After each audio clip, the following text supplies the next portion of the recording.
set, go.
Leave you a quick update because I do realize that the clock there at the bottom is 5 minutes past when we said the match would start. Just want to let you know that we have just a very slight delay as we are having to change server locations because of some pings for some of the players and stuff like that. So that should be taken care of here very, very shortly, and we should be getting live with the match very soon. So just stay tuned, enjoy a few more tunes, and then I promise you we'll be bringing you some great Counter-Strike tonight with Cloud9 doubleheader.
you wanted to, why do you keep spinning my wheels for you?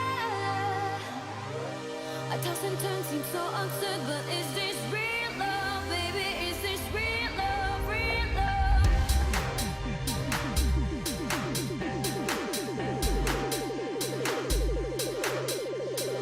Real love, real love.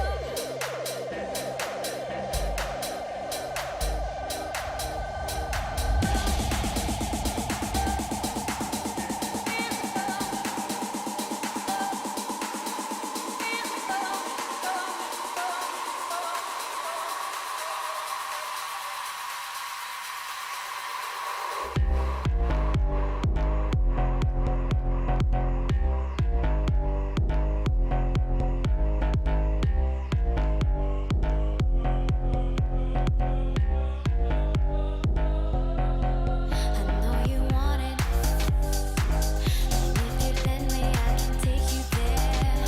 Yeah, I know you need it, and I can show you what you're missing, babe. Yeah, I know you're worth it. I still feel you on my skin. Don't leave me yearning. I need you to let me in. Real love.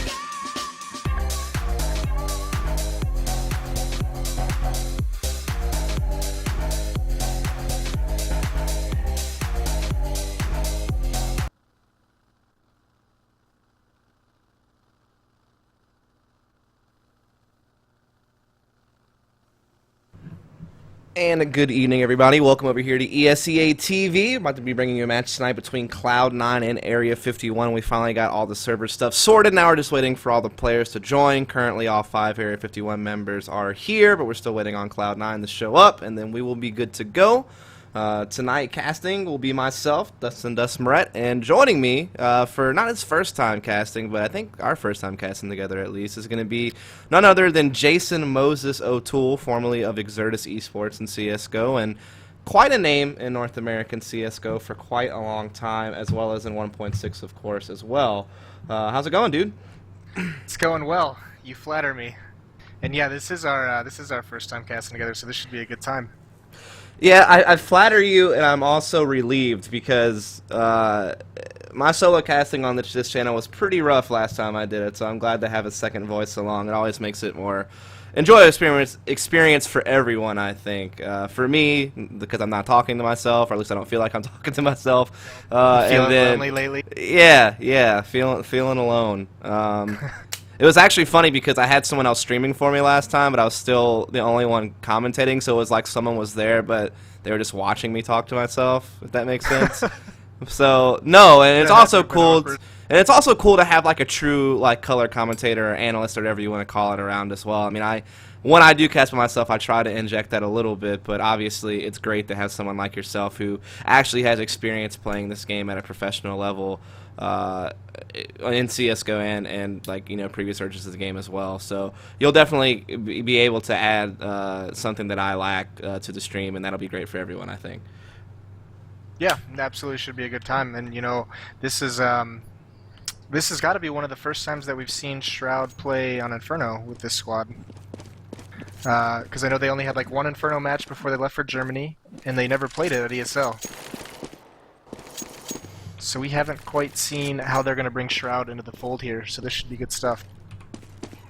Yeah, that's actually a really good point. I mean, we definitely did see a lot out of them at ESL, and so that's kind of where I guess we can start. When we look at these two teams coming into tonight, Area 51 is actually currently ranked #1 in the invite standings with a 5-1 record. Their only loss actually does come to Cloud9 on DE Train. It was a very one-sided loss on DE Train to Cloud9, but other than that, they've done really well against the other teams in invite. Now they haven't played iBuyPower yet, and so that's obviously the other kind of North American powerhouse out there to worry about. But they have conquered some of the other, you know, solid teams in the division, so 51's definitely looking to kind of poise themselves as some type of like LAN contender or playoff contender with that 5-1 record. Now Cloud9, of course, missed a lot of their ESEA matches, so that is why the standings are kind of skewed, because they have all these matches to make makeup. This actually is a makeup match. This isn't what we would normally be playing this week. So yeah, it is a makeup match, and Cloud9 ranked number 5 with the 3-1 record. So as you can see, it's like a 2-match difference in how many matches have been played between these two teams. So that definitely obviously means a lot when it comes to the standings. So basically what I would say is Cloud9 is obviously still favored to be one of those top 4 playoff contending teams, but 51's had a great start to kick off the season and kind of put themselves in a position to kind of fight for one of those LAN spots. They have. They've done really well, and it almost seems as though, you know, Netcode, those guys have been one of those teams that season after season has made that push for those finals, and it seems like they've kind of stumbled a little bit. Right. But I mean, you're right. These standings with iBuyPower and Cloud9, I think they both missed like 3 or 4 matches. So over this next week or two, this standings in the division is really going to start straightening each other out with all these matches that have to be made up, and they have to come back, and we're going to see a lot of shuffling over the board over the next week or two.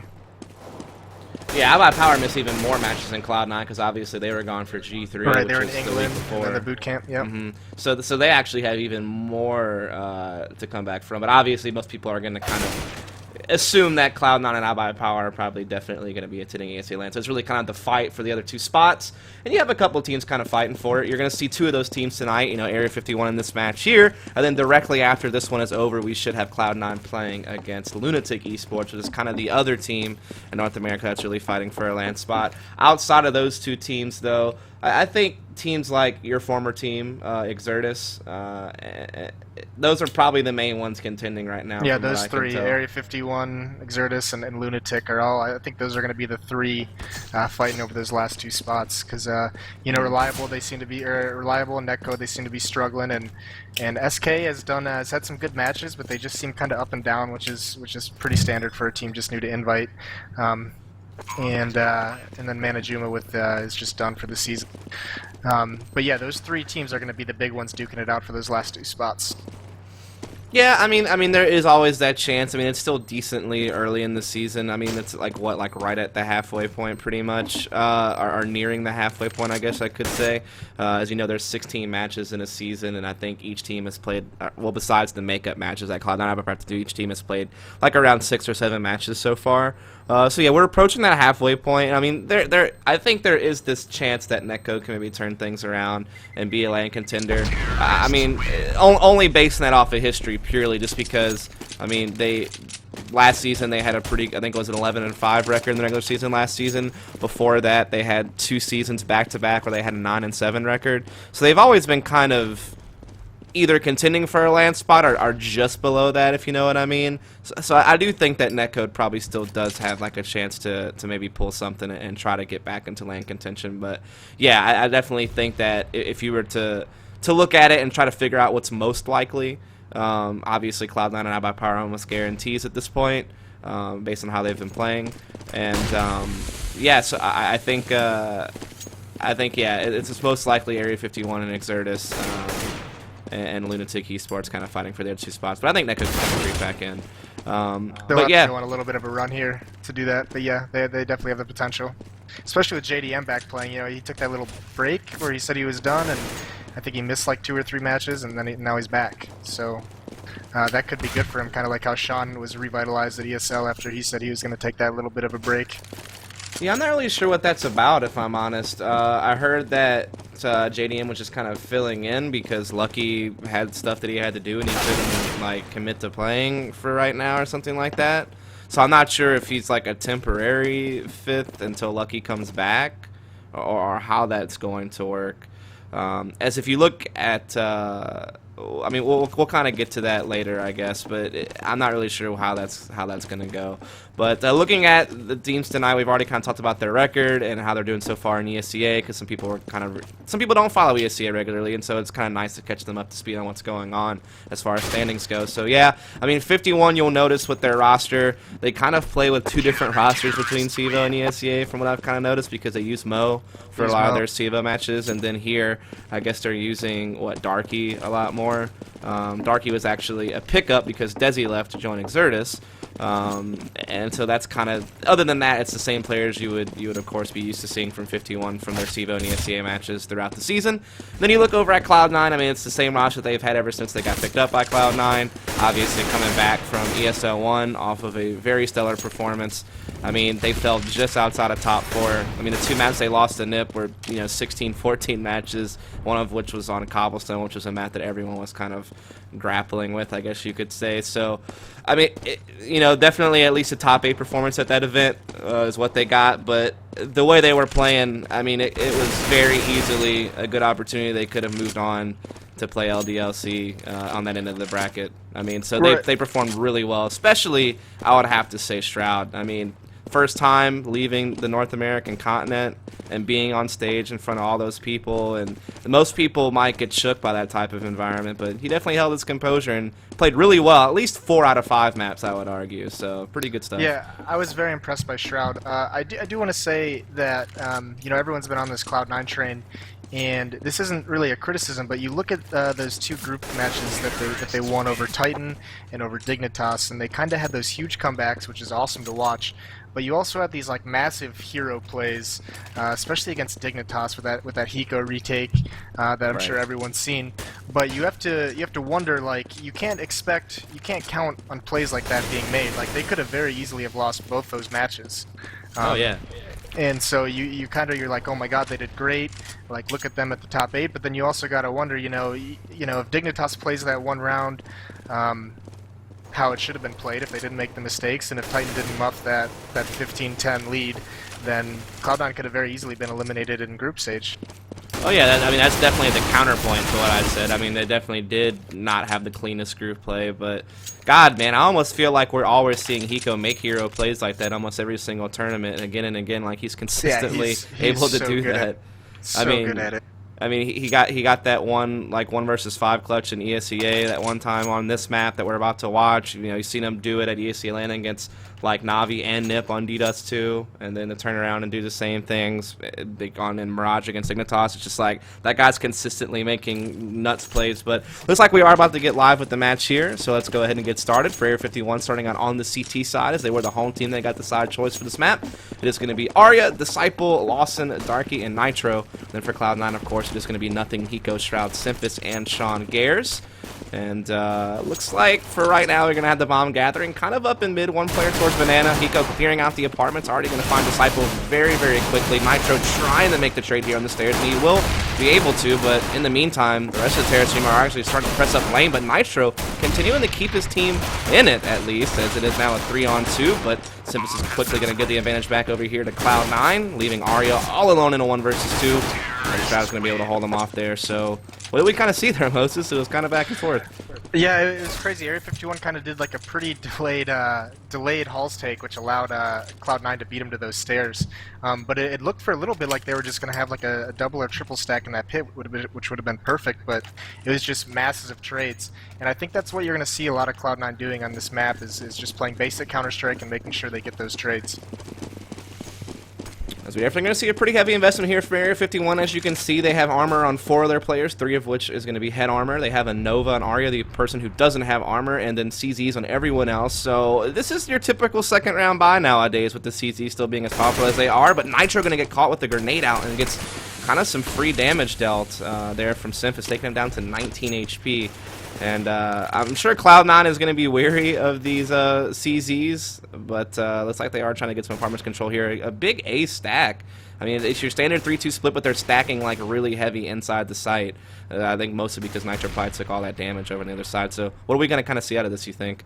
I'm kind of surprised that Area 51 hasn't at least rotated someone back to A. But I think eventually Cloud9 is just going to kind of walk into this A site and grab a pick and just kind of swarm it, especially with that low health, as Simphis does get that opening pick and they're coming up lane. Yeah, there are 2 CTs still left inside the site. That's going to be Darky, who kills his teammate Nitro. That is rough. Shroud is going to go ahead and get a kill as well out of that. And so the bomb is going to go ahead and make its way into the site. Nothing planning at the default position.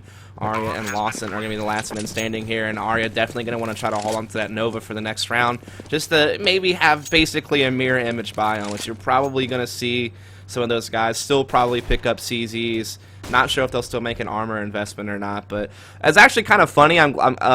Sir Scoots and company over on Live on 3 actually just had an interview with Freiburg on the 200th episode of Live on 3, and one of the topics that came up was the CZ, and Freiburg was basically making the point, like, I mean, if you lose the first round, you pretty much can buy out CZs and everything you want rounds 2 and 3, and you're still going to be able to get your normal buy-in on round 4. I mean...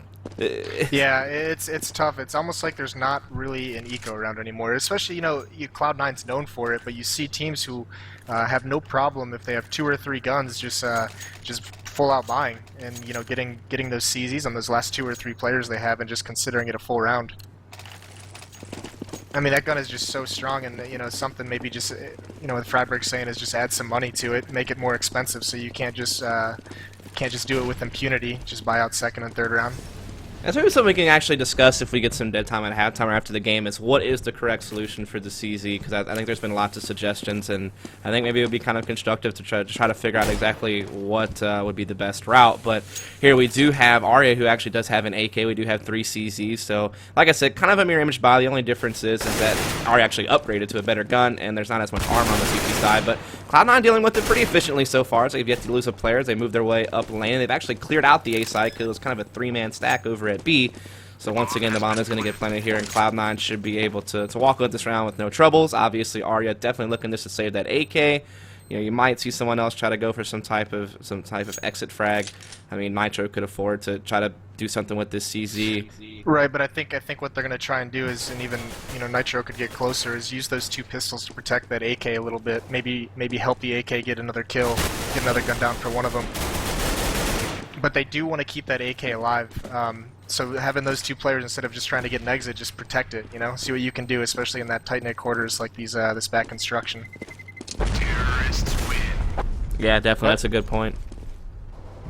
He manages to save it. They don't even check construction. I mean, that's kind of a death trap to go into with those small choke points, so it's kind of risky. Especially, they lost 4 people on the last round. We were chatting. They got down to 1 player, so they didn't want to lose any more economy. It's so big, especially on a map like Inferno, when this T side can be such a struggle. Right, now we are going to move into the first gun round of the game. Cloud9, of course, leading with a 3-0 scoreline. AKs across the board. No ops for either team right now, as we do see everyone actually using the unsilenced M4s here on the CT side. So definitely, a preference thing that always gets discussed on which route is better. Each, of course, has their pros and cons, but it seems like 51 is kind of definitely more heavy on the non-silenced version there of the M4. As we are going to see, I think I've kind of noticed it from Cloud9. They keep sending 2 people, 3 people hauls almost every single round so far. This time the Disciple is going to go ahead and catch it, and actually gets the bomb down immediately too. Luckily, Cloud9 is trading their way back into a 3 versus 3 here, and Hiko will bring the advantage there with that sight pick onto Darky, which means the bomb can make its way in for the plant, and Arya and Lawson are going to have to look for a 3-on-2 retake. Now, Shroud pretty low on HP. Sean also pretty weak. Everyone on 51 is fully healthy, but this smoke is definitely delaying things quite a lot, Moses. Yeah, it is, and with 1 coming up lane, these trades are going to be huge in this situation. With Nazwal coming in quick on the truck and grabbing 2. Yeah, that leaves Shroud into a 1 versus 2 with very low HP inside the pit, and now he just smoked off, and Arya's just going to stick this, and there's no way Shroud's going to be able to contend. Got a little close there. That would have been crazy. Yeah, I mean, if he would have somehow got a bullet through there, that would have been nice. As we had one of our nice little birthday presents there from Valve. We appreciate that so much. What I don't appreciate is these Zeuses, man. I wonder if it'll come into effect. Of course, that 1-hit kill, close range gun, kind of silly, but it'd be cool to have like an eco strategy develop out of it, like someone in halls at the close range where shotguns are normally used. But I mean, it's only $100, so it's not the biggest investment you can do.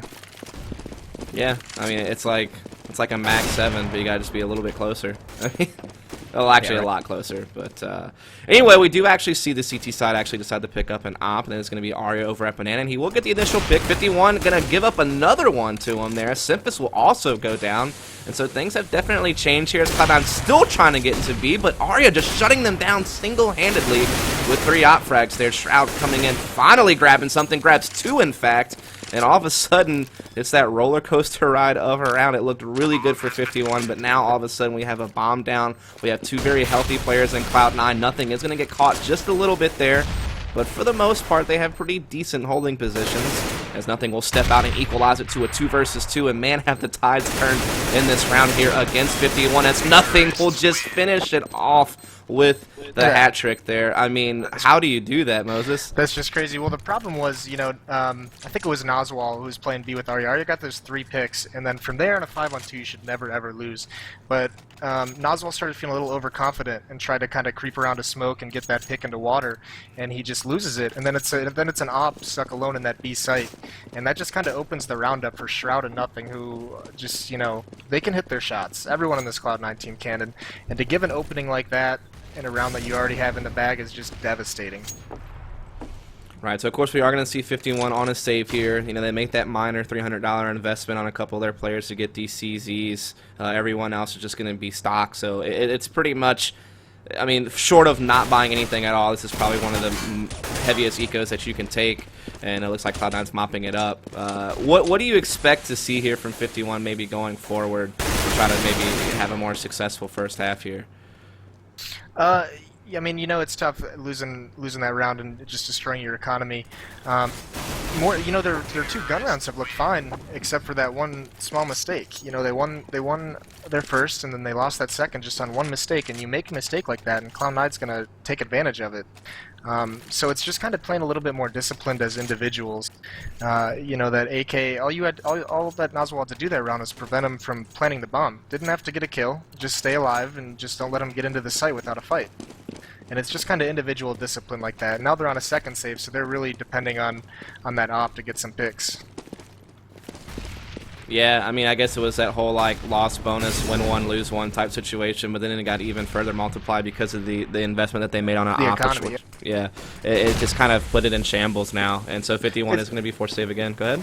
You know, that gamble that he makes is, you know, that's okay to do if you have the economy to back it up, but making that small mistake now, you're losing, you know, 3 rounds because of it. You know, that you lost that gun round because of it, and now you're about to lose 2 ecos, so that's just a 3-round giveaway. And that's just, it's so hard to come back from. Right now, Cloud9, of course, has picked up that op, so they're going to have that in the following round as well as the rest of this one. It looks like Lawson's going to go ahead and try to save this AK, of course. Arya going to be just kind of sticking it out over here inside this little underpass area. Maybe he'll be able to get a surprise kill on someone, grab a gun for himself. Looks like he will get the kill on Shroud, picks up the AK. Let's see if he can get away with it. He's going to run into Hiko with his knife out, so that's going to lead to a no bueno situation there, leaving Lawson just kind of stuck over here in the apartments, and he'll get caught by Sean. So no guns being saved here from 51, but they'll definitely have enough money to buy here in the next round. And with that being said, Moses, if this was like you on the team, what would you kind of be saying here in this situation if you're 51? If I was 51, Cloud9 isn't doing anything that crazy. They're just doing some standard stuff. They're making sure they trade. So all you have to do is hold your spots, set up in some crossfires, make those trades difficult for them. You know, we've only seen like 2 gun rounds, and 51, like I said, played great on them. They don't have to change anything. Just need to kind of tighten things up. Right, as right now we definitely have just a pretty default spread here from Cloud9, not committing too many numbers to anything. We got 1 mid, 2 banana, 2 just kind of getting some apartments control here, and this is about as default as it gets if you're on T side. Meanwhile, we do definitely have like standard CT as well. I mean, 2-3 split, no real aggression on banana, no opening aggression on the apartments either. So this is literally about as standard as it gets. But Cloud9's Nothing is able to get on top of that cart there and get the opening pick onto Lawson. It is. It's so rough. Like, to just peek over that smoke ever so slightly and grab a free frag there. And that could be all Cloud9 needs. I mean, they're about to get a 4-on-1 on this B execution, probably. Yep, absolutely. And it's just, once again, those small mistakes. There's no reason for him to be peeking like that. And he just gets picked for it. And granted, you know, you never expect to get shot through smoke, but you know, as Cloud9 takes the B bomb site, he's got to be feeling like, man, I kind of blew that one a little bit. Yeah, it's a 4-on-3 situation here for Cloud9 as they are going to get that bomb planted inside the site. Now, a couple players are a little bit low, but at the same time, 51 really doesn't have a whole lot to work with as far as this retake goes, and now they're just getting shut down. Shroud with the headshot through the wood there, and Syphis delivers a couple of op frags to secure the round for Cloud9, now leading 7-1. Now, of course, this map is pretty balanced, and it may be slightly CT favored, so in that regard, you're probably a bit concerned if you put your skins on 51 at this point, but, I mean, is there any hope for salvation for 51 at this juncture? You know, they're going to have to get at least 5 to even, like, give it, like, a hope, but you know, they seem pretty dead in the water. 7 would be just like a dream scenario, obviously, if they went out. But it's not looking like they're going to be able to do that at all. Yeah, they're saved once again here. They do get the opening CZ kill, but Eco is able to at least trade it back with the help of Nothing to keep it even at a 3 versus 3 here. Nothing doing a little bit of team damage, but not a whole lot. And now they'll just probably be a little bit cautious. But Nitro hiding inside the fountain here, trying to be like Michael Phelps, see if he can sneak around the pool and try to deliver some damage. He does get some shots on the Symphosis, but eventually he will get taken out. And so it will be a bomb plant taking place here inside the B-bomb site yet again. All that is left is going to be Arya and Darky, and Arya is nowhere near the B-bomb side. Darky's smoked off here in CT spawn, and so this is clearly going to be another round for Cloud9. The only real question is, can Darky or something like that grab an exit, or maybe even Arya grabs an exit here at the bottom of Banana against Jordan or something. I'm not really sure, but either way, Cloud9's definitely just kind of walking away with this half for sure. Yeah, I mean, it feels weird because 51's lost the economy game so badly that like you almost feel like they haven't even, had a chance to play the match.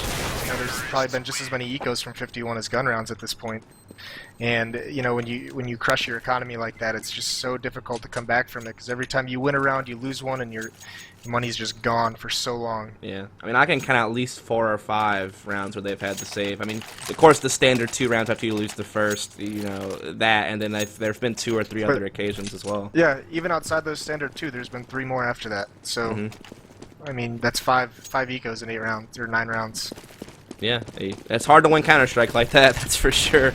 As we're going to see a little bit more aggression here from the 51 side. I think they actually threw a molly for the first time down Banana, and Darky actually gets aggressive at mid with the op and is able to get away with it. Nothing tries to come up and trade it, but he won't get his shots down. The smoke's going to come up as well. And so finally we see 51 with an advantage in the round, but Nothing just pressing through, catching Disciple, watching the balcony. And so Cloud9 just sweeping here into the A-bomb site. Nothing with yet another entry frag onto Nitro, uncontested at this point. All that we've seen is Darky pick up 1 op frag, and from there Cloud9 has absolutely devastated them as they will get that bomb planted yet again, and shots being traded here on the Darky, and he'll go down as well. Nothing, literally a one-man machine right now, looking to maybe ace. I mean, it's possible, but I think 51's probably going to save before he gets that opportunity, Moses. I mean, yeah, what do you think there? It's got to be like that had to have been like some kind of communication error, or they didn't properly communicate like how they wanted to play that A-bomb site, because once he gets smoked off on the rap side, that player by truck had no clue that he was even susceptible to like a lane attack, and here he is going for the ace. He's got 4. Oh, He was just having fun for sure there. Oh yeah, he's going for it. but yeah, I mean, like to be caught looking at halls like that, that blatantly when someone smoked off rap side is just a failure of communication. I wonder if it was Disciple, right? I think, like, I guess Darky obviously was smoked out because the smoke was just in the middle of mid. It blocked vision from either side from seeing the other side. So like if you were porch, there's no way you could see arch side, and if you're arch, there's no way you can see them go up porch. And all I can think is Disciple heard like 3 people obviously just marching down the halls, and Nothing just runs through a smoke, like something I guess maybe you didn't expect, and that's all I can think of. Jordan took that so aggressively that it might have just caught him off with the speed that he turned that corner. Yep. But when Jordan's feeling it, he's gonna get that crazy. He's gonna get that aggressive for sure. Yes, we do actually see a little bit of aggression here now from 51 at the apartments. This is the first time I've really seen them actually take control of it for themselves. So Shroud will actually be challenged this time around, and he will deliver the headshot on the Disciple. Come down the stairs, delivers another one to Nitro. Once again, 51 caught looking the opposite direction of where the attack's coming from, and those are just free kills for Cloud9 all day long. Shroud looking for another glory kill through his smoke there on the Lawson. Lawson will check him, but I mean, B-bomb side is open for business. That bomb's going to get planted, and 51 is going to lose yet another round as Cloud9 just keeps extending the lead, man. Yeah, Cloud9's just playing off pure momentum, and on the other end of the spectrum, 51 just seems mentally out of it. I don't know if you noticed, Darky here has this Mag 7 still alive, and he was actually playing under the porch watching middle while they had a Colt push the halls, and those roles need to be swapped if you're going to go for that Mag 7 buy. And that's just like, once again, just kind of being mentally out of the game. Like, they already know that they've lost this, and they're not playing properly as a team. You can definitely tell Cloud9 is past respect levels right now. That had to have been intentional. Oh, of course it was. 100%. They're having so much fun at Mumble right now, I bet. Oh, God. It's just so tough, you know, to be in this situation, being down 10-1 as the favored half, and it's so hard sometimes to keep not only yourself but your teammates motivated to have the proper communication to even attempt at a comeback. So there it is again. I mean, the only logical decision that Hiko has to make there is I've got to get revenge, right? No, it's more like if I'm just gonna shoot him with a Glock or if I'm gonna use the AK and actually just flat out kill him. Nah, it's more fun to like feed a frag for free to the other team. As 51's getting aggressive with an op this time in apartment, so they're definitely trying different things to see if they can snag around, but it's just Cloud9's responses have just been so on point. But Arya, this time around, able to get a couple op frags. Now, he did this before at Banana, way back in the beginning of the first half, and it still came back to bite him later on. We'll see if that occurs again, or if 51 can actually hold on to the advantage this time. Looks like so far they can, as only Hiko and Sean Gares remain. And I don't know, I kind of just maybe throw this round to the wind because Cloud9 doesn't seem to be taking this as seriously anymore, but maybe they'll mentally check back in after dropping this round, as Arya just keeps dishing out the damage there with the op. Yeah, I mean, 10 rounds is more than enough. But I mean, you know, you do have to be a little bit careful in this game. It can't be all, you know, at some point you've got to button your team down and just get the win. Because you don't, you know, they could get into a crazy thing where something unlucky happens pistol and then something unlucky happens fourth, and all of a sudden they're on the bad end of that economy swing. Yeah, but I mean, this is just on these. Cloud9's just kind of running. They're getting these great entries outside of Arya's op. I don't think that 51 has got an entry kill this half. It's just crazy. yeah, I don't know. As Arya once again opening up at Banana. Like I said, Arya's done a decent job of getting these entry picks here with the op from the CT side.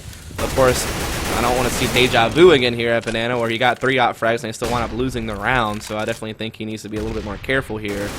We'll see if he can do that. Cloud9 definitely seems pretty committed to hitting this. They're not backing down. They are being slowed down by the smoke, but I'm not seeing any of their numbers rotate back towards A. They're still gathered up here. Now they are going to try to go ahead and spill into the site. Lawson is going to catch Simphis. Arya is going to go ahead and catch Shroud. Bomb down. Arya delivering a second op frag, leaving nothing all alone in a 1 versus 5. So we'll switch to him.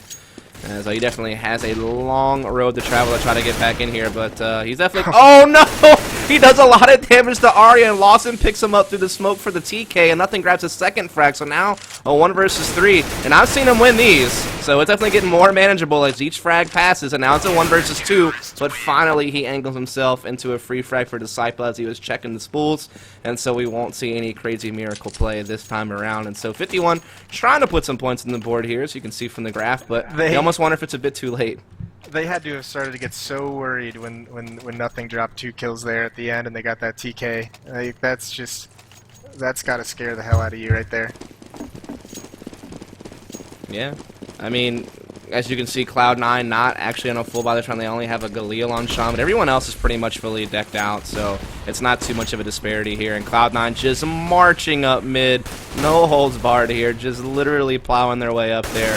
51 not able to contest it. Hiko going to be able to catch Disciple on the aggression at apartments, but Nitro and Darky fight it back, only for Hiko to equalize it yet again, and then Shroud and Sean clearing out Arch side. And I mean, at this point, Cloud9's just out fragging them. Like you said, they're not doing anything special. I mean, that round they just literally plowed up mid with pretty much no nades or anything and just straight up dished the frags. I mean, I don't know what else to say. Yeah, they're getting those trades, and then you kind of notice that last kill on that rap side. I didn't see who it was, but he just like comes out like ready to fight, but it's already when his teammates are dead. So their peaks and their coordination on this defense are a little bit off, and Cloud9's just taking advantage of that by winning every duel they get the chance to be in, except for that one, of course. But Yeah. I mean, this is a no-hope situation. Arya's just gonna have to save this off. That's been doing so much work for him, and you know, you wonder if they kind of knew that they were gonna have to have these ops, and that's why they've been saving so much this half.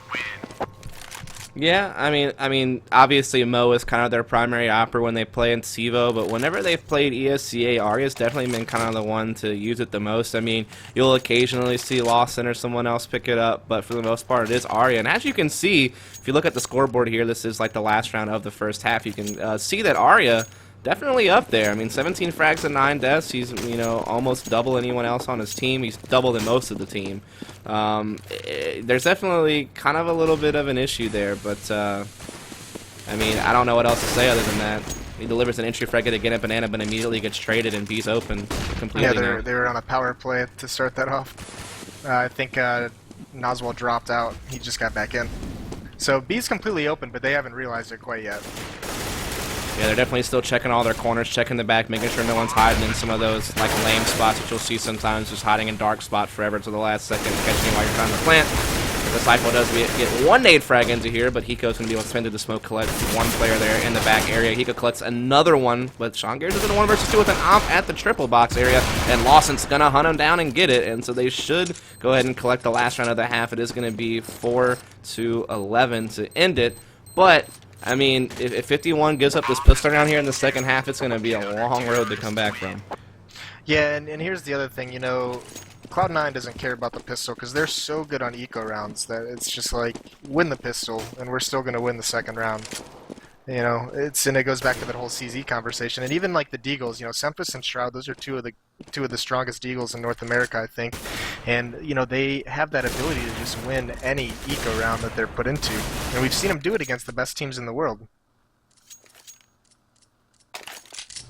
Yeah, I mean, definitely. I mean, especially at ESL. I mean, a lot of the storylines that came out of that event for Cloud9 was Shroud9 proved himself on LAN, Sean Gears is back, and Hiko took care of business as usual. And I think Simpus also proved that he can consistently lead this team. I mean, I think a lot of people thought that his in-game leading at ESEA LAN, the success that they had there may have just been, I wouldn't call it a fluke, but, you know, it caught teams off guard. They weren't used to seeing the type of style of play that Cloud9 was doing at that event in comparison to how Sean used to lead the team.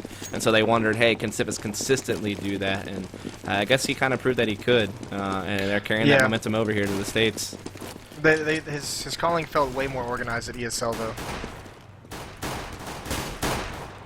Yeah, that's nothing getting aggressive here inside the window room, trying to see if he can get a peek over in the alt. In the meantime, Lawson was able to take down Simpus inside mid, and so 51, they've been looking to go ahead and wrap around this A-bomb site, but Hiko with the one tap from the arch, he's looking for more, but Nitro not going to give it to him here. 51 does retain the advantage as they come in, but there's still two CTs playing it out here in the A site, one still in the graveyard. It's going to be nothing, but this bomb's not committed. Looks like they actually might go back towards B. There is Sean here with the US speed. He's going to get in a 1-on-3 touch to Twitch, but the bomb's very far ahead of the rest of the team, so that's a free frag for Sean. The bomb is down, and that means that we can start seeing that rotation from nothing, and Sean can kind of just fall back and wait for that to come, as the nothing will actually be flanking up Banana here. 2-on-2, bomb will get planted, but Sean's just waiting it out, waiting for nothing to get in range to help him make this retake. Now, Sean is getting a little bit low on bullets, so he needs to be a little bit careful here, as he only has 11 shots left, but he's going to deliver another frag before they're all said and done, and he might come out and get the last one. They have this guy pinned here in the corner. Oh, no, Sean trying to go for the knife, but nothing is going to save Darky from that embarrassment with his own pistol frag, and so with that, Cloud9 now up 12-4, and it's rough. You know, you made that call. The bomber was just so far ahead of his teammates that he turned that corner, and you know, once he got killed, there was like 3 seconds before his teammates even turned the corner. And then on the other side, you look when they're in that 2-on-2, Sean and nothing. Sean's just like stalling. He's not committing to anything, and he's waiting for his teammates to catch up to him so they can do it properly. And that's just like kind of the big difference in a nutshell of why Cloud9 is just miles ahead of most of these other teams in Invite. And you would think that 3 seconds isn't a lot, but that gave nothing all the time in the world to get in position to flank up Banana. I mean, and that was obviously huge in the end of the round. So yeah, I mean, I think if they would have got, they might have had a better chance of trading Sean, not letting him get away.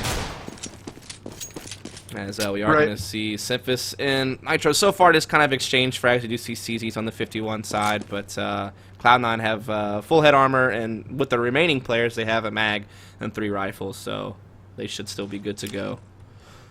Yeah, absolutely, and I don't know what 51's doing, but even if they get the picks they want, their bomb's all the way down alone, waiting for a flank, I guess. But like, you know, even if they went up mid and got those picks right now, they can't do anything with it because the bomb's so far away. I just don't even, do they really think that C9's really going to over-rotate that hard and leave nobody at B? I mean, why would they? They've won all the pick exchanges. They have no reason to rotate this guy off B. And so once again, he goes in by himself into B and gets caught. And, I mean, I realize it's an eco round or a save round, whatever you want to call it, so you kind of expect to lose. But you got to give yourself a better chance than that, I feel like. I don't know. Yeah, and I mean, just as we've seen over however long it's been since the CZ came out, these are extremely winnable rounds. They're even winnable with just the P250.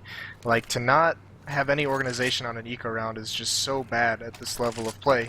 Like, whether it's be smokes and flashes or something, but those are winnable rounds. You should never go into those rounds nowadays expecting to lose them. Yeah, I mean, luckily for them, they could, of course, still buy up in this round after, you know, getting that first round bomb plant. So, I mean, at least they're going to get AKs and head armor and all that stuff across the board. But we're going to see C9 with this kind of 3-player initial B aggression you do see sometimes, just kind of mauling down banana. Maybe you'll see them eventually throw a smoke down there and just leave kind of one guy there. Actually, they're just going to leave Simphus here with an op instead. And so that's going to give them a chance to rotate 1 player extra over towards A and kind of have 4 people here in position to contend. But nothing's going to get picked up by Arya early on, which is going to help out the cause of 51, who are definitely looking to execute up mid here, Moses. Yeah, they are, and they're gonna have a little bit of an opening, but this rotate is so quick actually on this rap side that they just mow them down. You know, just when you're saying, you know, Cloud9 doesn't over rotate, they rotated that so fast, and I think part of that was with that positioning with Simphus with his op looking down banana, knew no one was there at all. So there's no reason to keep him there. Keep 2 people there. It's like you send 3 people there initially, which like deters people from trying to take early banana control, especially if you can get mollies and stuff down there, because there's really no way you can get through all that without taking a lot of damage and putting yourself at a huge disadvantage. And then from there, you can rotate those people back A, because you just kind of have that one person. And sometimes it's a smoke that holds them back at the bottom of banana, and then sometimes just an op sitting by himself at car that holds it back. And it allowed that extra rotate over to A, and as you saw, Sean Garrison Company just cleared house over at the left side. And now it's going to be a save round for 51 that Cloud9 is probably going to win, unless we do see Lawson, who has the bomb, and a FAMAS, unless he can make some type of crazy individual effort. Other than that, a little party favor there in apartments. Gotta love it, man. You know, this is just another thing. Like, Arya had the gun, or no, he didn't actually. Never mind, my fault. Had that backwards. But just like, you know, you're in like a 2-on-4, granted there is an eco round, but they're not even working together. You know, they're just trying to make these individual plays to open up more individual plays. And just to go back on that point, that's why this Inferno map can be so difficult, is it's so hard to clear that banana and all the way back to B safely without losing people. So when teams do that triple push and it gets someone set up, they're allowed to stack A, and it's just... Why couldn't auto director let me see that, man? But was that a 100 damage taser? Because that's crazy. Yeah, the taser is a 1-hit kill if you're within even range. On teammates. Yep, as long as you're in range. That gun is a god. All right. Oh my god, is Simphus really gonna flank 2 people up mid with an op? Oh, he didn't check banana. He went T-stairs instead. That would have been the most nuts mid flank I've ever seen if Simphus got behind them with an op at banana. It's almost working He against still him might. now, because you see, yeah. Well, you see, he's saying it clear, and now this 4 player started to rotate off, so he's kind of a little bit out of position, but it's Hiko, so he'll make something happen. And Hiko we trust. I have to say, North Americans have to trust Hiko a lot to save North America in some of these tournaments. Right. He But, comes up big every time they do it too. Yep, it's a 3-on-3 here. Simphus picks up 1 to make it a 2 versus 3. This could be the last round of the game. Now, we do have another one right after this, so don't go anywhere, as it will be Lunatic Esports trying their best over here against Cloud9, as we do have Darky and Disciples. So we'll see if they can make this match last a little bit longer, but if Hiko has anything to say about it, it's not going to be the case, as he will go ahead and take down those 2 players and end the match with, I think it was, what, 16-4? 16-4, yeah. Yeah. So basically, folks, what's probably going to happen is we're going to take just a very, very quick break. Obviously, C9 needs to swap servers. I need to get new server information, all that good stuff. So I'm going to throw the auto screen back up for a little bit. I'm going to play a little bit of music for just a short amount of time. Then whenever we come back, me and Moses will maybe do a little bit of post-game talk about the match you just saw, and then, you know, get you prepared for the next match between C9 and Lunatic. So just stay tuned. This is Dustin Esmoret, joined by Jason Moses O'Toole, and we will be right back.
time that you don't. You leave me waiting all alone. Breaking words you said in fear, promises that felt like tears. And when I'm waiting all alone, I need you to take me home. Promises like broken bones, I've been holding on to you.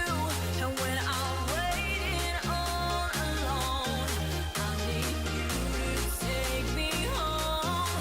Promises like broken bones, I've been holding on to you.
Fighting battles we can't win.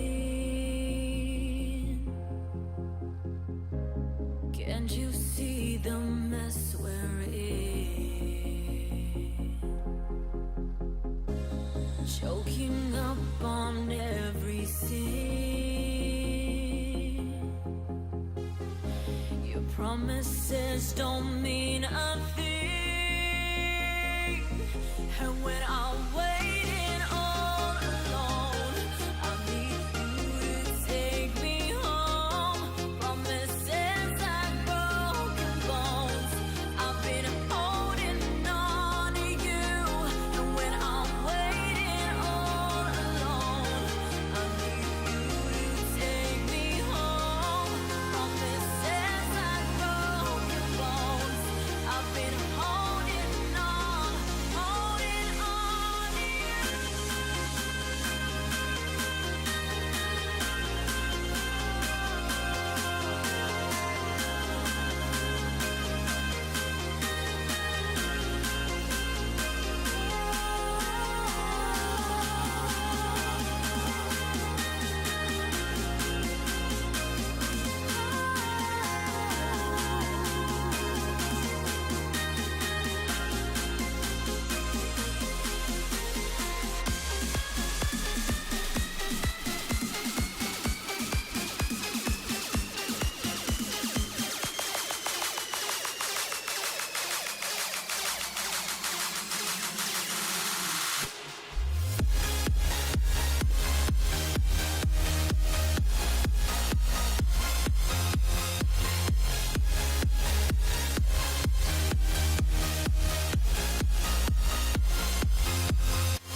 Alright, ladies and gentlemen, we are back. If you are just joining us, you just missed the matchup there between Cloud9 and Area 51. It was a 16-4 victory in favor of Cloud9, but we are now moving over to our second match of the night, which is going to be on DDust 2, and it will be between Cloud9 and Lunatic Esports. I am Dust Moret, and once again joining me is Jason Moses O'Toole, formerly of Exodus Esports and CSGO. And it's our second match together. How's it going, man? Pretty good. I thought it went well. I did too. It flowed pretty nicely for our first time casting together, I think. But chat will, of course, have to agree or disagree with that. Natural chemistry. Natural chemistry? Maybe so, man. I don't know. I usually work pretty well with almost anybody as long as they aren't like mean to me or something like that. But anyway, we are going to move here into the second match of the night. Like I said, after that match we just saw, Cloud9 actually jumped up to number 2 in the rankings, so number 5. So that was a pretty big jump over 1 win, which is kind of what happens whenever you have makeup matches and it's so early on in the season. Like, one match can make a huge difference in ranking. So they currently sit at number 2 now after that with a 4-1 record. And they are going up against Lunatic Esports, who has a 4-3 record, ranked number 4 in ESEA. I think they're also ranked in the top 4 of CVOP, if I'm not mistaken. As we're just watching Shroud, just indefinitely keep Party shooting. favor. Yep, just all day. And then NAF ruins it for him. Yep. And us. I was enjoying that, actually. Way better than my pregame analysis. Way better. This is going to be a cool map, though. I don't know if you remember at ESL they had that awesome double overtime win over Titan. And they had that 16 I don't remember that at all, loss. man. What was Yeah, that? right. Who watched that game? And Anyway. had that close match against NIP. But what was cool about him is Cloud9 played 2 completely different styles as CT. Against Titan, who's known more for sitting back and then executing, they played a much more passive style. And then against NIP, whose players like to get individually aggressive and take space when it's given, they played a lot more aggressive and a little bit more peaky, information gathering and things like that. And I think part of that also, Titan really exploited Cloud9 with those mid-B splits. I think they won 5 total when they were terrorists, and just blew up Cloud9's mid and B defense for the entire half. And I think that might have influenced them changing. They started playing more 2-1-2s, which is 2 in A and 1 in middle and 2 in B, and they just they had that extra player to help with that mid B defense against NIP. Right. But it was just cool seeing them how they decided to play against those 2 different styles. And yeah, I think a lot. You mentioned one of their storylines from ESL was Sean Gares is back, and one reason why even when he's not fragging, I think he's so integral to that team is, he's kind of that. He watches a lot of demos. I guess you could quote student of the game type players, and I think he just brings so much knowledge to the teams they're going up against, that ability to counter what they like to do. And he even talked about in interviews how they had a couple counter strats for Titan. Their terrorist pistol one was a direct counter to what Titan likes to do in their CT pistol. And that's just kind of the stuff that Sean brings to the table that don't always get reflected in that score sheet. Right, so you're kind of talking about how Cloud9 can play, the CT side on various different styles, depending on what they're going up against. Just to kind of let you know how Lunatic likes to play the CT side, so you can kind of get a better idea of how Cloud9 might counter on both sides of the map. Lunatic really does like to move Shazam around with the op, especially they really like to boost Shazam up on Cat and let him try to get picks in the lower B tunnels and then step out mid and kind of check, the old green box area from 1.6 and then, just sweep through mid and back Cat and all that good stuff. So you're going to look out a lot for that. And then sometimes they'll just stick him on A platform, make him watch long A, or sometimes you'll see him at the back of B. So literally, they love to move him around and always keep you guessing where that op's going to be, at least for the CT side. Other than that, I mean, T side, like I said, Lunatic really just does rely on Shazam's op a lot in the sense that they will, a lot of the times, bypass 5 rifle rounds to save to get him, which can be a burden at times, but in other situations it could wind up helping you out a lot, especially if he can hit his shots. But apparently Shazam's actually leaving to go play pro CS:GO in Europe, from what I understand. So I don't know how much longer he'll be around. I don't believe that for a heartbeat. Did you see that though? Yeah, I did see Okay, that post. Had to make a joke out of that before the match got started. Just making sure you're joking. Oh yeah, of course. That would be pretty crazy, to be honest with you.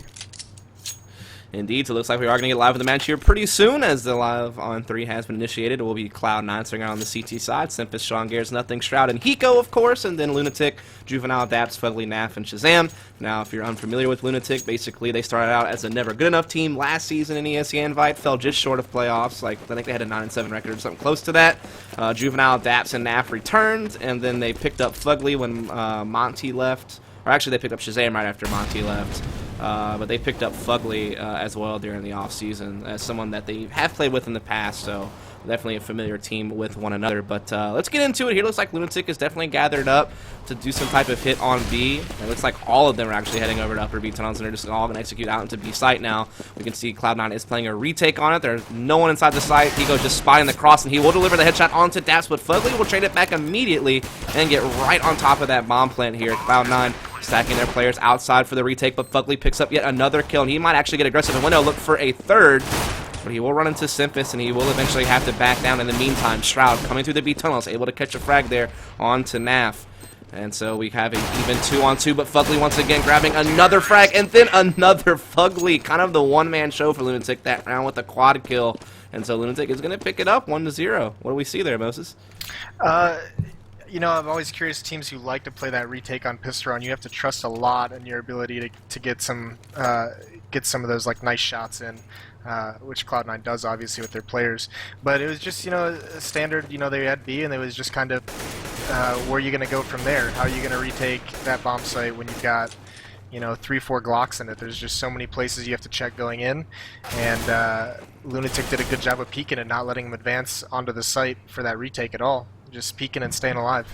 And it's the infamous upgrade pistol scout buy from Cloud9, as Sean Gares made miracles with this with the scout, and I think it was the Dignitas game on Mirage, if I'm not mistaken. Yeah. And look at him go here, gets the bomb down, looking for more, getting away, trying to deal some more damage here, but will finally get caught out by Shazam, and it is a 2-on-3, make that a 1-on-3 now, but Hiko's going to have the scout, see if he can do something with it, going to get a little jump action in here, grab the headshot on the Fugly, comes out looking for more, but Shazam is going to save the day yet again, and so Lunatic not going to fall to it. Even without winning that round, just so much economy damage is going down like that. It's like just having to rebuy those 3 guns, and you know, if they get 2 to 3 more picks on the second eco, it's just going to turn it into Shazam not having the money to get his op. And you actually see him saving this round to ensure that he'll be able to op. So he wants that pretty badly. Yep, like I said, it's just kind of a characteristic of that team. They love getting that on them, and they'll do whatever they have to get to it, so to speak. So we are going to see them just opening up with a nice little long A pick there. That's definitely where the bomb is going to be headed as well. There's a couple of people on the A side, one in CT spawn. Symphosis is going to get caught at mid, but there's still definitely 3 people here in this area over at the A bomb site, which is where the bomb is making its way to. As so far, Cloud9 having a little bit of a rough time. Hiko able to pick up 1 frag, but that's going to be it. Now it's just going to be up to Sean, and he's just going to get caught in midair. Unfortunate timing there, trying to jump down to CT spawn. And so Lunatic will get that early 3-0 jump start there, but can they hold on to it, or are we going to see C9 open up something here in the opening gun round? What do you expect? Well, Cloud9 likes to do this. Their 3 A players, Shroud, Sean, and Nothing, are going to take long, and they're going to get Shroud set up. Sean's going to rotate back to the site, and Nothing will normally rotate to CT spawn to be prepared to help out mid and help out Catwalk or Long if they come into those. He's kind of in a position to just help everything. Is exactly what he's doing. The big issue is this looks like more they're playing their passive setup, so I've been curious if they were going to be more peaky or more passive this half. And you gotta wonder if Lunatic's gonna go for these mid to B type splits, knowing how much they struggled against Titan with it. I mean, it seemed like Symphosis and Nothing just kind of had some miscommunication at times trying to hold mid together. But I mean, when Nothing's stepping out and getting 2 frags by himself with no need for assistance from Symphosis, it's kind of hard to make plays if you're Lunatic, as they're already on the back foot for sure here in a 3 versus 4. They'll smoke off the doors, try to head up Cat, but Sean is going to be waiting right here, and he's going to deliver a little bit of damage and fall back before they can really have anything to say about it. As there's still a lot of time left on the clock, so Lunatic definitely still has a lot of decisions that they can make as far as where they want to go with it, but it looks like they're pretty committed to going A. And Shroud from long A, he did a great job from this position in the past, especially at ESL 1, just kind of holding things off. But this time he's going to get caught by Naf. Daps also gets one, and so Lunatic looking pretty sharp here. 3 versus 2 post-play situation, Moses. Yeah, and you know, Cloud9 just took way too many just unadvantageous fights, and then You'll get there. There it is. It's there. As Hiko's going to try to still see if he can make a play out of it, as I jumbled a bunch of words there, but that's okay. We'll just keep going. Hiko got one. Sean now in a 1 versus 2. Spots one on the elevator. Naf also low inside the site, but at this point, time's been ticking for too long. There's no way he's going to get this, and he can't even pull off the exit either. Maybe we'll see someone die from a bomb explosion or something, but yeah. Right. Well, you know what I was trying to say is Cloud9 was in a position where they kind of had to commit to that retake, and they just had so many players taking fights that weren't good for them. They were at a bad position to lose that fight, and taking all those, you know, you kind of sacrifice that player lead that nothing gave you early on in the round. Double scout setup from Cloud9. Here we go. Oh god. Hey, did you stand by an AWP last round? I didn't think he did, which kind of surprised me. He just held on to a Galil, if I'm not mistaken. Just saving that money, I guess. All right. And as you can see, he's got a lot of banks with half, so they're just kind of keeping their money high. Oh man, Shroud. You just see him from this perspective, just trying to. He's just gonna get nade stacked. Yeah, it's over. God, 4 grenades they threw over there. Literally. Scared of that scout. It was such overkill. Well, he already died, and they still threw 2 more. It was nuts. But I guess it's just the timing of it. Struggling will continue to kind of sweep through right here. Picks up another frag. Sean also going down through the smoke to the AK, which is aiming now. Hiko is just lurking it out like he does best. But inside the smoke with the Mag 7, he's going to catch a quick headshot onto Daps. He will get flanked from Naf at the double doors before he can try to collect any guns or cause any other shenanigans. And so Lunatic up 5-0. And you know, man, the skins I put down they're looking a little toasty right now. I don't know. Scared? Well, not quite yet, but you know. Yeah, you know, that was a little bit of a silly buy, I think, by Cloud9. You know, they were just having fun, but they're buying up again, so what do I know? But just those... Come on, you gotta know the Simpest philosophy. Yeah, if we have the money, we're going buy. Oh! That Oh, sucked. God. It's Simpest lucky, is so obviously. angry right now. Oh, yeah, he He's has so to be. angry. He's literally really bitter about that one, and you have to be. It's just lucky type stuff like that you don't expect to happen. That's just going to lead the Lunatic taking the B-bomb side, but nothing, just storming through that trademark aggression, but he's not able to dish any real damage there. I mean, he gets someone low, but not able to get any frags. Juvenile on a huge lurk flank here from Long A. Going to catch Shroud for a free frag. Now Sean has caught onto it. He's trying to contest it, but Juvenile is going to keep getting the frags here. And it looks like he might be able to pick up yet another one onto nothing if he plays his cards right. But either way, no matter what, unless it's a miracle, Lunatic should win it, and they will. 6-0. And you know, sometimes it's just that unlucky of just that lucky AK hitting Sempus in the head just opened them up to like be way more aggressive on B, because they know even if they trade that kill, the bomb site's wide open.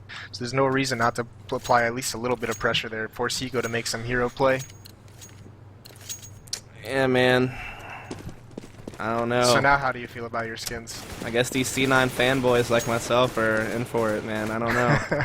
Either way, Cloud9 actually going to save. That's uncharacteristic of C9 in this position. I'm used to seeing them just go ahead and YOLO by, but maybe they're feeling the heat a bit. I mean, they're down 6-0. Maybe they realize they got to get their act together. I don't know. But either way, Shroud going to get taken down by Juvenile there over towards the Long A. And with that being said, you do have 2 more CZs still left, but I mean, Lunatic's not falling prey to them. I mean, they're just getting all the frags so far, and it looks like Lunatic should skate away with another one, 7-0 here. But yeah, I'm really curious to see how C9 changes things up once they get the bye in the next round. I mean, it's definitely been kind of B-heavy stuff here from Lunatic, but I think that's maybe more opportunistic because of the picks that they've got. Maybe it would be different if they wouldn't get those picks, you know? So, I mean, what do you expect to see once we get the guns back out again here in the next round? You know, you notice when they played NIP in this map, they really liked having a double op setup. So I'm assuming with the money, they're going to go for that on Sempus and Sean.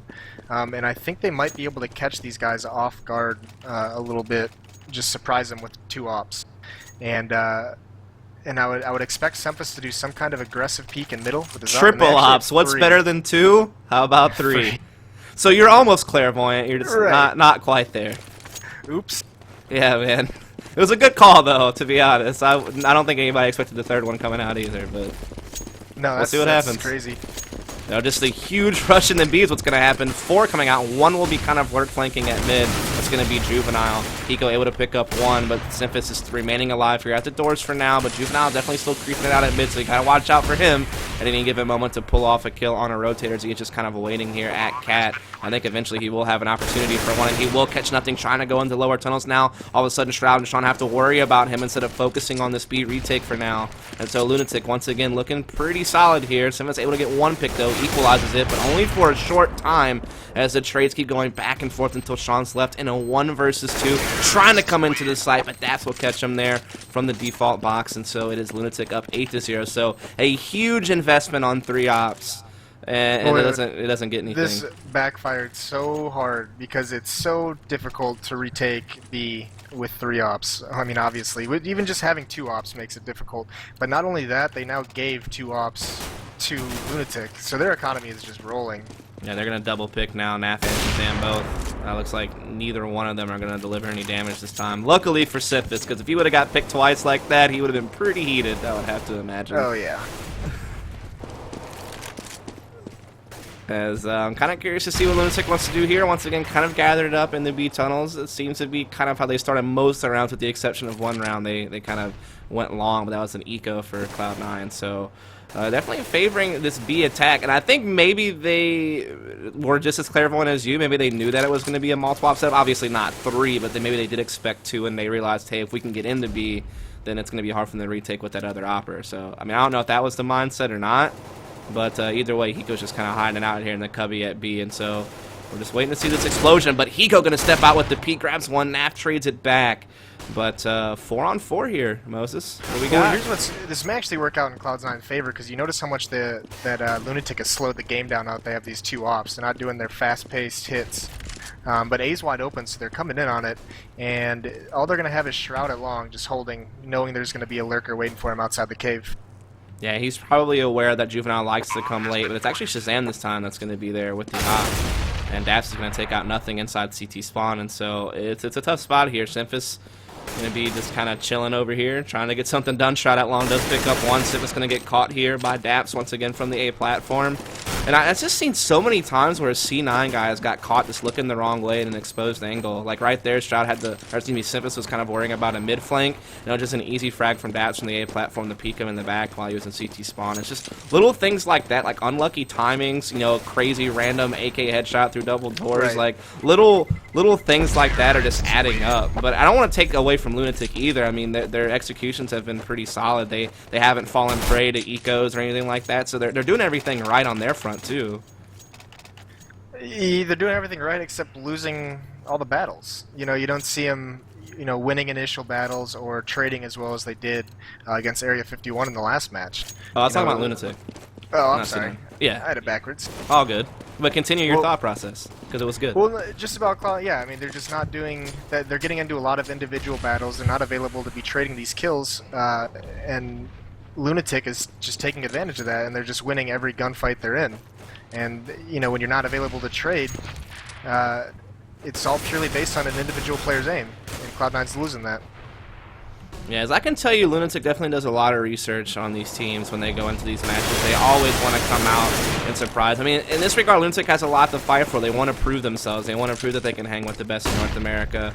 And so they definitely put a lot of time into trying to figure out ways to get these games. And Lunatic is definitely looking pretty solid in this one. They're about to be up 10-0 unless Sean and Shroud can come up with something. I'm not 100% sure if they're thinking about going for this yet. I think so, though. Sean dropped the op and picked up a FAMAS, and that's kind of telling of, hey, let's go ahead and try to run through here and get something done.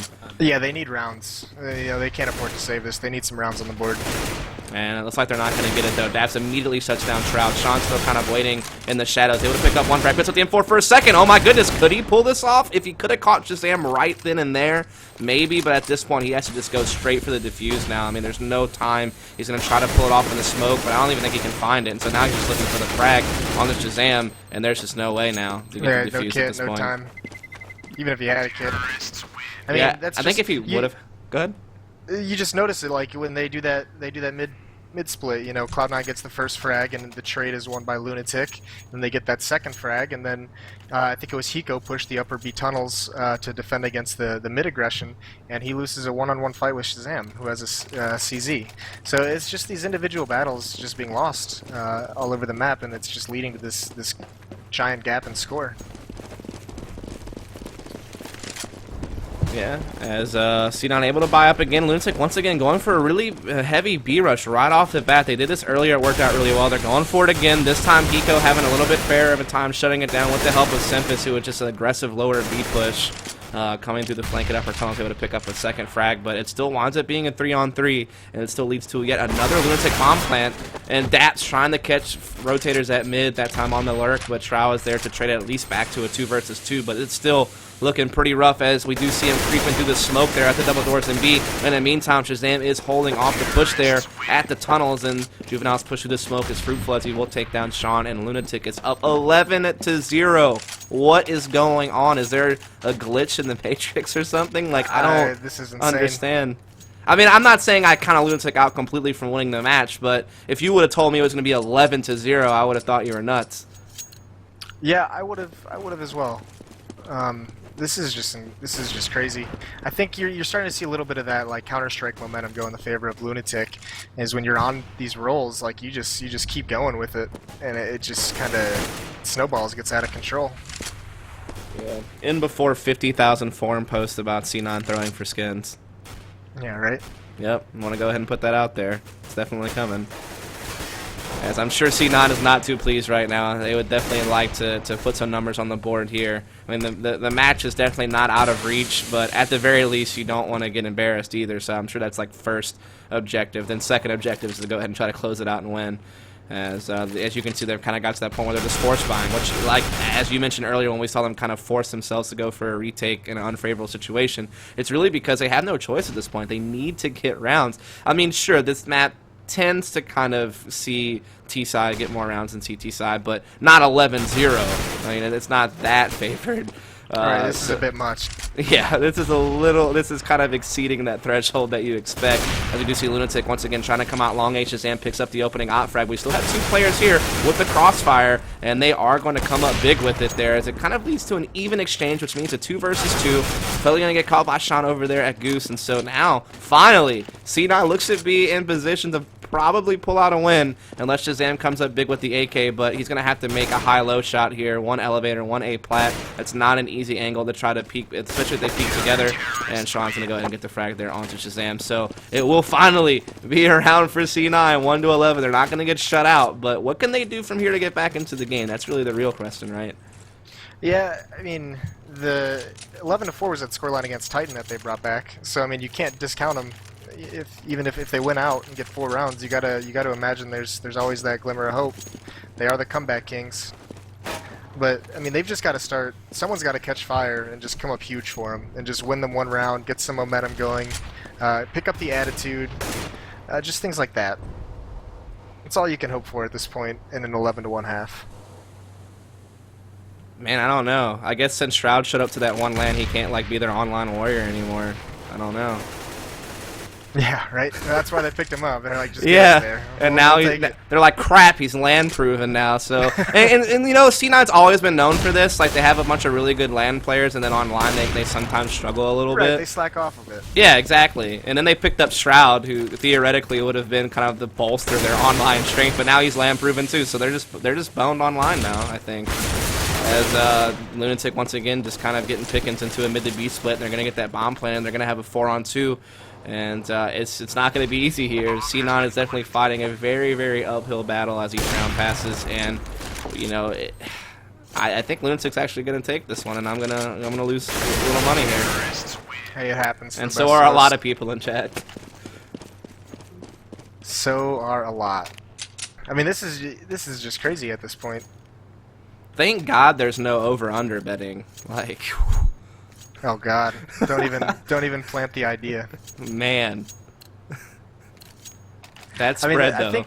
I think this is what a lot of these, I guess you'd call them mid-tier North American teams. You know, those 3 we talked about fighting for that last 3 playoff spots. Is, you know, they have this ability to come out, you know, on these certain matches and just play really, really well.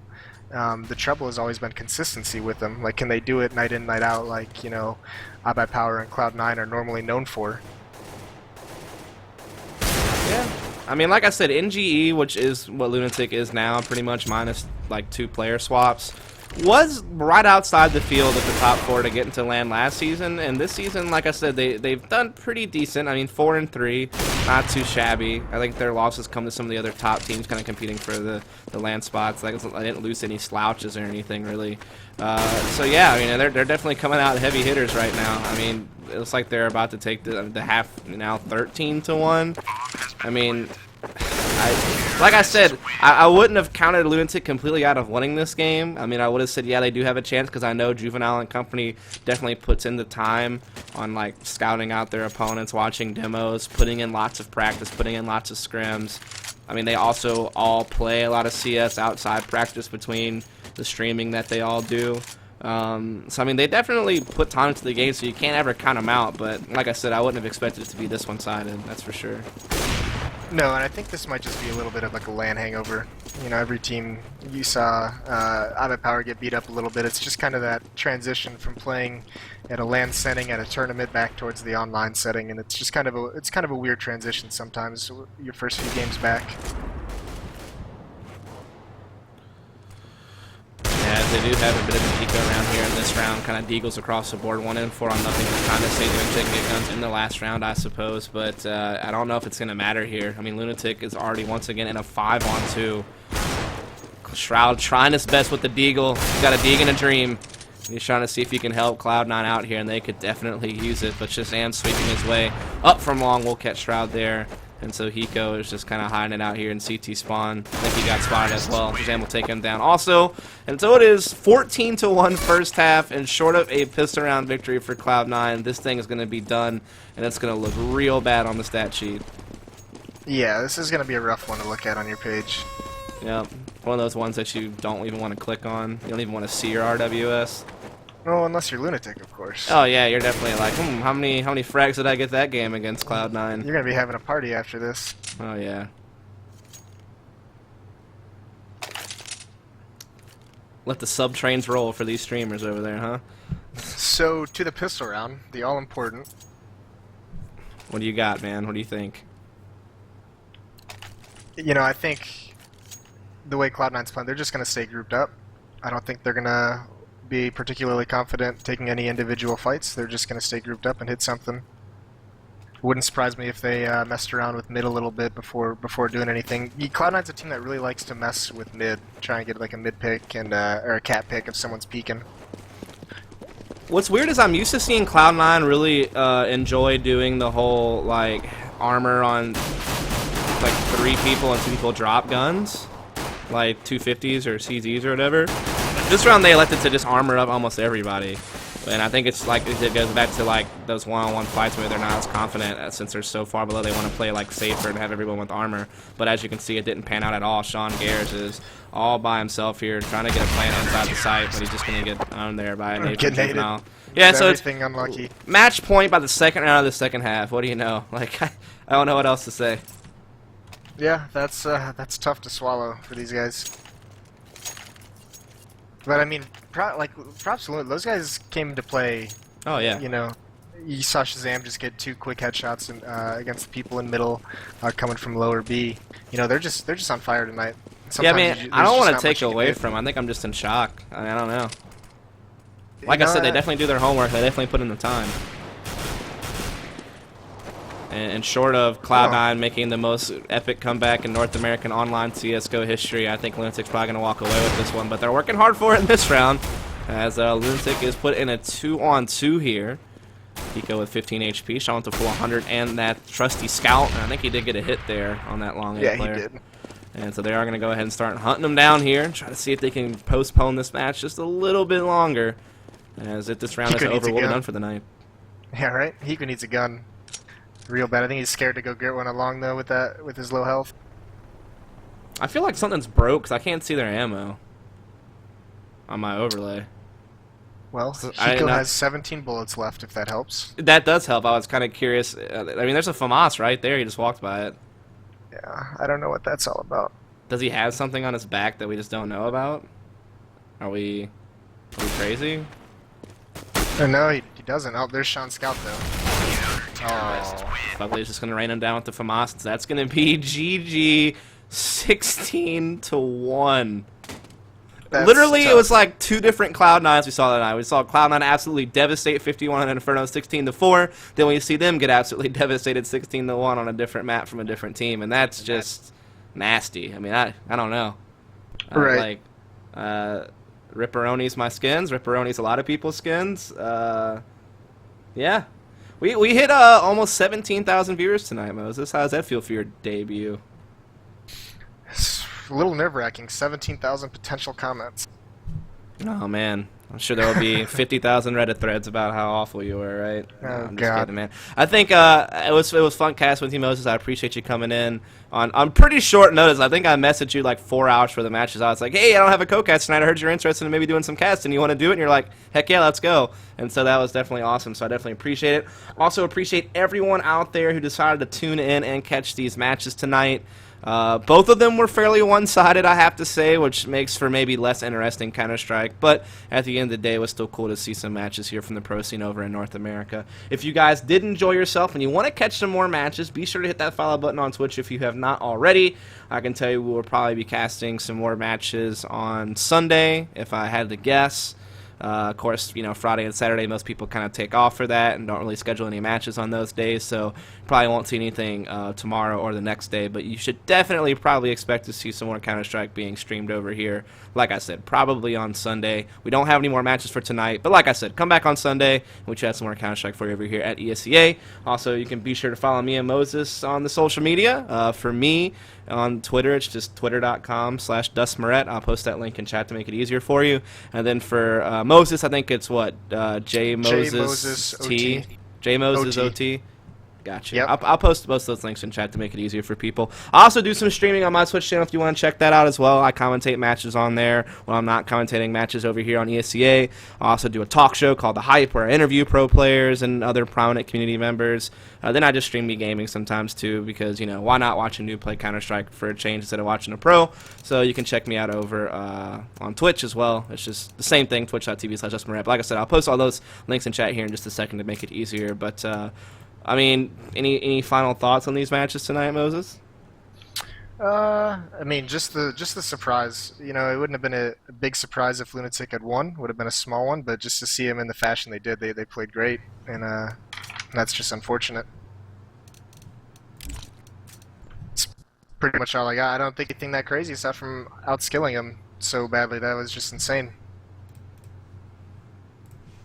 Yeah, I mean, both matches were kind of that way. It was definitely a lot of out-shooting your opponent, and I guess a lot less like strategizing. I don't know how to put it other than that. Right, it was aim and trading. That was what those matches came down to. Right on. Well, like I said, we appreciate all of you for tuning in. If you did enjoy yourself, like I said, please do follow up here over on Twitch, and I'll also get these other links for you as well if you want to follow up us casters and check out some of the other projects that we're working on. Well, other than that, first of all, thanks to Moses for coming on short notice and giving me somebody to talk with and providing some nice analysis and helping me out with the casting. Of course, thanks to all you viewers, and of course, thanks to ESEA. For hosting this and giving me a job to cast matches, I guess. I mean, I definitely try to do as much coverage as I can. I try to cast a match every day if I can. So, yeah, if you guys enjoy it, just follow up. And like I said, we'll see you on Sunday. Thanks so much for tuning in. Thanks to Moses. And this is DustMoret and Moses signing out until next time, folks. Have a good one.